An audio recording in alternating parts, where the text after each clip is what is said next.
Hey you, are you tired of buying too many books? Are you tired of never having any money in your bank account? Are you tired of never having any space in your house for anything besides stacks of books? Then you might need to go on a book buying ban. Hey guys, it's Liz. Welcome back to my channel, or welcome to my channel if you are new here. Today we are going to be talking about some how-tos on how to go on a book buying ban, how to avoid going on said book buying ban, and also just some of the pros and cons and things I have learned in my experience the past 3 months. Now, I feel like most of us are probably very similar in this way. If you're watching my videos, you and I probably would get along very well. And that is a great thing, but also might be a bad thing because I impulse buy. I am so guilty of this where anytime I go to any store, whether it be an actual bookstore or it could just be Target or any store that happens to have a book section, I am guilty of always going to that book section. And if I see a book that I know I want to eventually read, I buy it immediately. Because my thought process is if I buy that book now, then I will have it. So if I ever am in the mood to read it, then I have that book available. However, it's gotten to the point where I am not reading these books for months and even up to years at a time, and they're just sitting and collecting dust on my shelf. So I want to give you some tips and tricks on how to avoid going on this book buying ban. Now, if you already have the willpower to avoid the book section anytime you go into the store, I applaud you. You are already so much stronger than I have ever been. But I have 3 ideas for you to help you avoid going on a book buying ban. The first one, create a monthly book budget. Now, this could look in a lot of different ways. You could change this depending on the month. However, what I mean by this is this year, I set a personal goal for myself to only buy up to 5 books a month. That doesn't necessarily mean I have to buy 5 books in a month, but 5 is the maximum number of books that I am allowed to buy in a month. Now, I think that this will help me tremendously because right now I feel like I can read at least 5 books every month. So if I did buy 5 new books that month and I only read those 5 new books, the chances of me reading other books on my physical TBR at this moment are very high. I feel like I can eventually get through my physical TBR as long as I limit the amount of books I buy. Now, another way you could do this is you could set a price limit. Now, this is why I feel like it just depends on the reader. Some books are more expensive, so that's why sometimes the whole price budget isn't necessarily doable, because books are expensive, especially if you're getting a special edition or a hardcover, or just depending on the author. Some books can be up to $30, which is insane. Or some books can be super cheap if it's a paperback, if you went to a used bookstore, if there was a sale going on. So there's different ways to kind of like loopholes to get around this, I think. But I personally am setting myself at 5 books a month because I think that's just what is the most doable for myself. If you set like I can only spend 50 books a month, if you end up going to a used bookstore, you could buy so many books, and that's not really the point of this. The whole point is to limit the amount of books that I have on my physical TBR that I need to get through, and I'm trying to slowly work through them this year. So that is my first tip for avoiding a book buying ban. My second tip is if you are going to buy a book, make sure it's one that you are going to read immediately or within that month. And what I mean by this is I see a lot of books where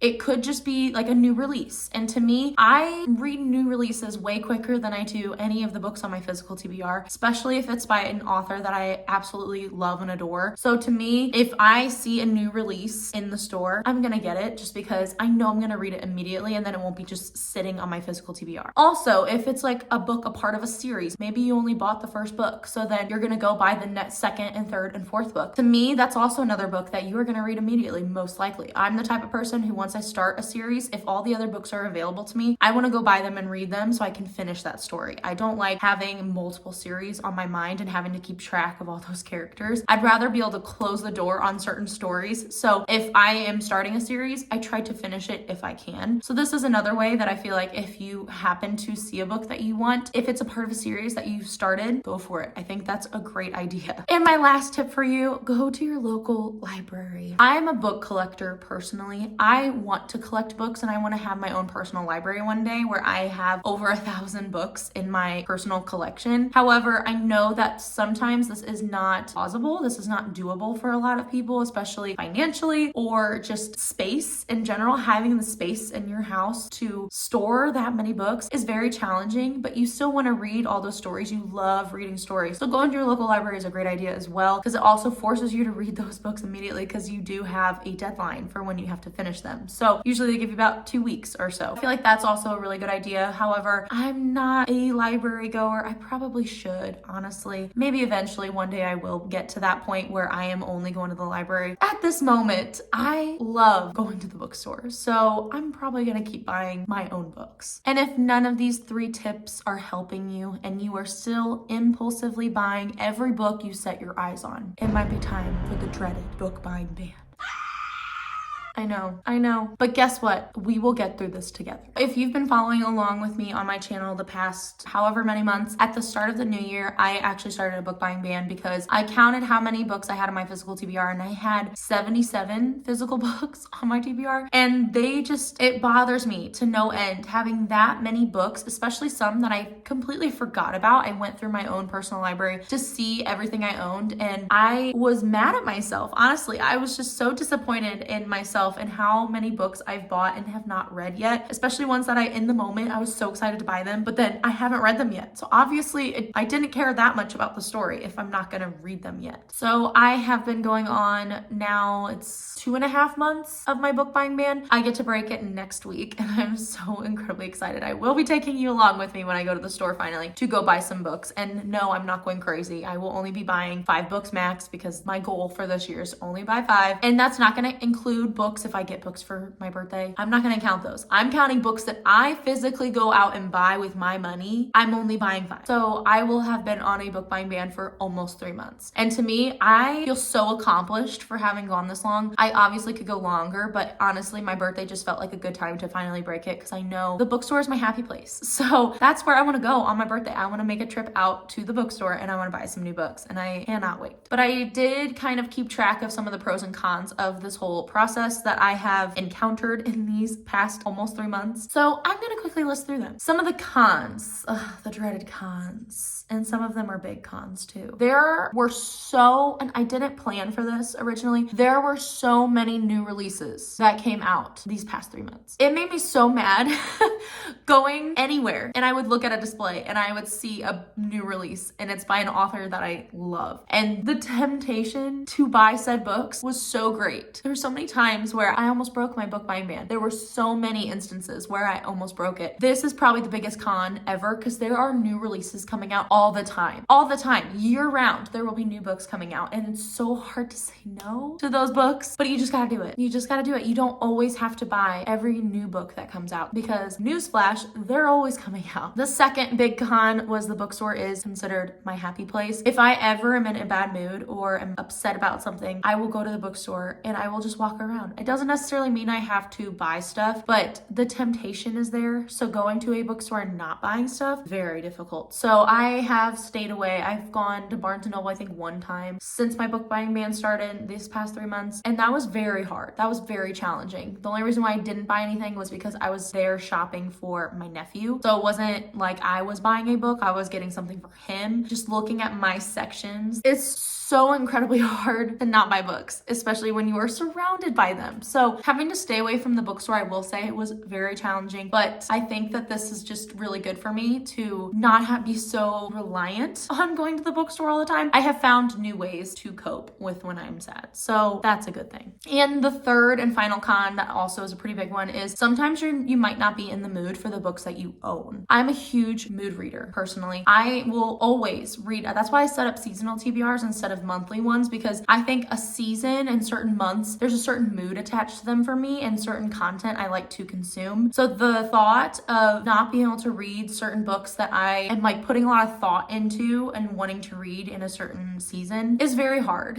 And I think that especially since I did this in January, February, and the beginning of March, January and February are so dark and cold, and like I said, I'm a mood reader. So if I don't own any books that fit that mood, I'm in for a lot of trouble, which sucks. And depending on your own personal collection of of books, you might not have a ton of options anyways. So you're kind of forced into reading certain books. And I could definitely see how someone could easily go into a book slump by forcing yourself to read something you don't actually want to read at that time. Sorry if I sound disgusting. I am currently sick, but I'm pushing through it. Now let's get into the pros. So there are actually a lot of pros, surprisingly, to have going on a book buying ban. Who would have thought, right? The first one is I have personally minimized my physical TBR by 36%. And granted, I was very inspired to read these past 3 months. And so I feel like that's why I was able to get through so many books, is because I was just like, boom, boom, boom. I was so inspired and wanting to read and get through as many books. I felt so accomplished getting through the books that I had received from like Christmas or just that have been sitting around. I just keep staring at them and I'm like, I want to read you finally. And I feel like this might not be the case for a lot of people. Like I said in the cons, sometimes you're not in the mood for the books that you own. But thankfully I was in the mood for the books that I own. I'm so incredibly thankful that I was able to get through that many, and I will get through hopefully a couple more before this book buying ban is up. The second huge pro is I've saved so much money. Oh my gosh.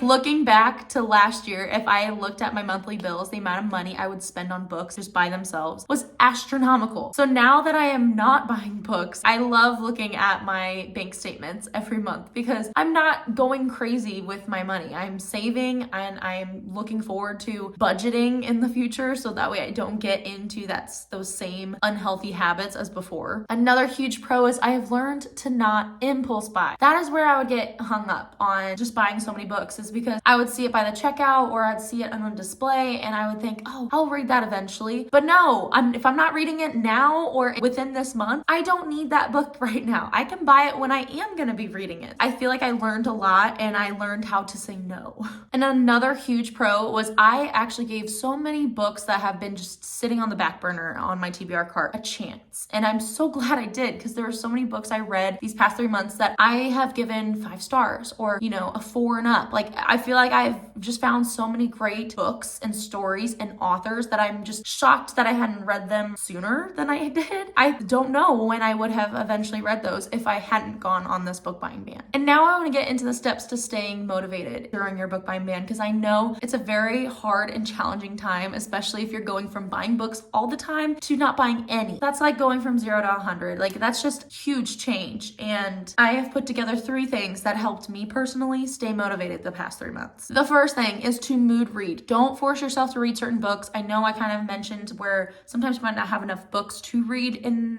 that time period. So you do kind of get forced to read certain books. But I feel like I was able to look at each month separately and I put together random books that I thought, oh, that fits that month. And it kind of made me excited to read those books because it felt like it went along with the mood of that month. And that definitely motivated me. I would say don't get caught up in feeling like you have to read certain books in a certain order. Read them in whatever order feels best for you. And that will help you stay motivated to continue reading the books that you already own. The second step to staying motivated is finding new places to read. Now, this especially I feel like helped me during this time, because I would sit outside and read. I would go to a coffee shop and read. I would go to a bookstore. If you have the willpower, go to a bookstore. Going to the park and sitting on a bench and reading.